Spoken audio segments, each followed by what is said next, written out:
Did you know that nearly 40% of babies start their solid food journey with purees, even though many experts say baby-led weaning, BLW, could be a better choice? It might sound messy, but research shows that babies who practice BLW tend to develop stronger motor skills and a wider variety of food preferences by the time they're toddlers. In fact, one study found that babies who self-feed are 50% more likely to try new foods without fear. In this video, we'll dive into the world of baby-led weaning and share the tips you need to avoid common mistakes. You'll discover the power of letting your baby take the lead when it comes to mealtime and why this method might just be the key to creating lifelong healthy eating habits. But that's not all. We'll also tackle the real truth behind the mess, the choking hazards, and the unexpected wins that come with BLW. Stick around to learn how you can make baby-led weaning a fun and successful experience for both you and your little one. Chapter 1. The BLW Blueprint. Setting your baby up for success. Baby-led weaning, BLW, is a method where babies skip purees and instead eat whole foods right from the start. It may sound messy, but research shows that babies who are allowed to feed themselves from the beginning often develop better hand-eye coordination. Did you know that babies can start BLW at around 6 months? At this age, most babies have the motor skills to pick up and chew food, making it a great time to start. Setting up a clean and safe eating space can go a long way. Ensure your baby's high chair is sturdy and has good support. Another key factor for success is patience. BLW isn't a race, it's about letting your baby learn at their own pace. Offering a variety of foods can help develop a range of tastes and textures, which can lead to a healthier relationship with food in the future. A unique benefit is that BLW encourages family mealtime bonding. Your baby gets to enjoy the same foods as the rest of the family, making meals a shared experience. Chapter 2. Hands-off or hands-on.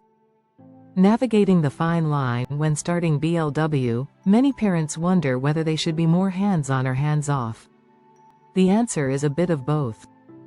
According to experts, it's important to strike a balance. Too much intervention can discourage your baby from learning how to feed themselves. Let them explore food at their own pace. At the same time, providing some guidance, like cutting food into manageable pieces, can make a big difference in safety and success. A common mistake is forcing food into your baby's mouth, but this can create negative associations with eating. Instead, try offering a variety of foods and letting your baby choose. When babies feel in control of what they eat, they are more likely to develop positive eating habits. For example, a study published in Pediatrics found that babies who self-feed have a more diverse diet compared to those who are spoon-fed. Letting your baby play with food, even if it seems messy, is also part of the learning process. Chapter 3. The Messy Truth. Embracing chaos without fear. Let's be honest, baby-led weaning is messy. But here's the thing, don't be afraid of the mess. In fact, the mess can actually help your baby's development. Babies who engage in messier activities like BLW can improve their fine motor skills and hand-eye coordination. It's also a great sensory experience, helping your baby learn textures and flavors. Experts suggest that the more a baby is allowed to interact with their food, the more they will develop a natural curiosity about it. While it may be tempting to try to control the mess, allowing it can actually speed up the learning process.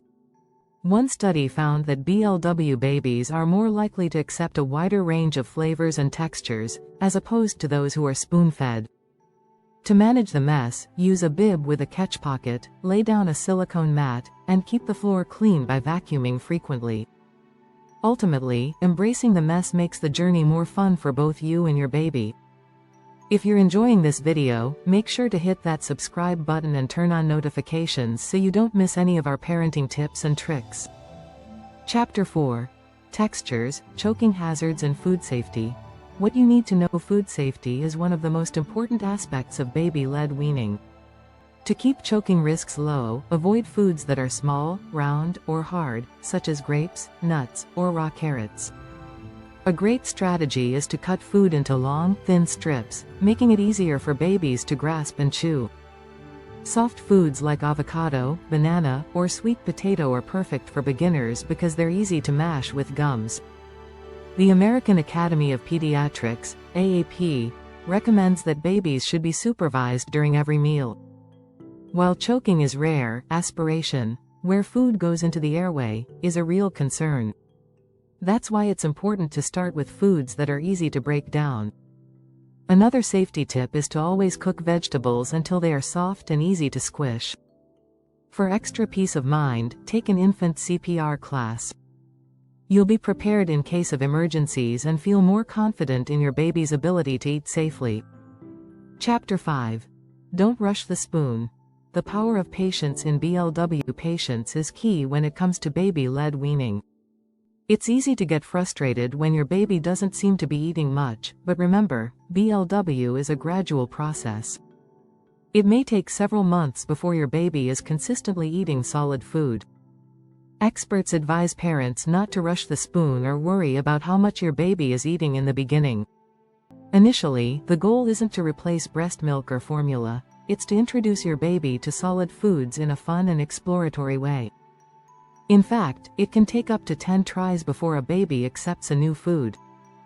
BLW is all about self-paced learning, and every baby will progress at their own speed. According to a study in the Journal of Pediatrics, babies allowed to self-feed tend to eat more variety and develop healthier eating habits by the time they're toddlers. By showing patience and letting your baby control the pace, you'll set them up for long-term success. Chapter 6. The unexpected wins. Surprising benefits of baby-led weaning. Baby-led weaning has some surprising benefits that parents often don't realize. For one, it can help with picky eating. Research has shown that babies who practice BLW are less likely to develop food neophobia, fear of new foods, as toddlers. Another surprising benefit is the potential for increased independence. BLW teaches babies to feed themselves, which can translate into other areas of life, like self-confidence and problem-solving.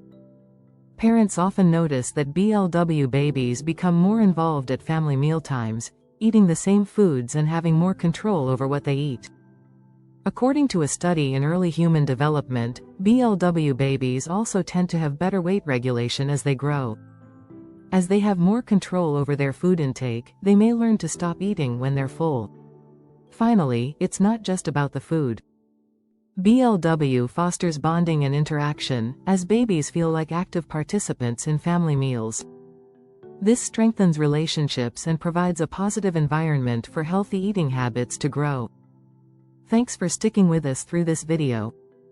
If you found these tips helpful, don't forget to like, share, and subscribe for more parenting content that makes your journey easier and more enjoyable. Happy feeding!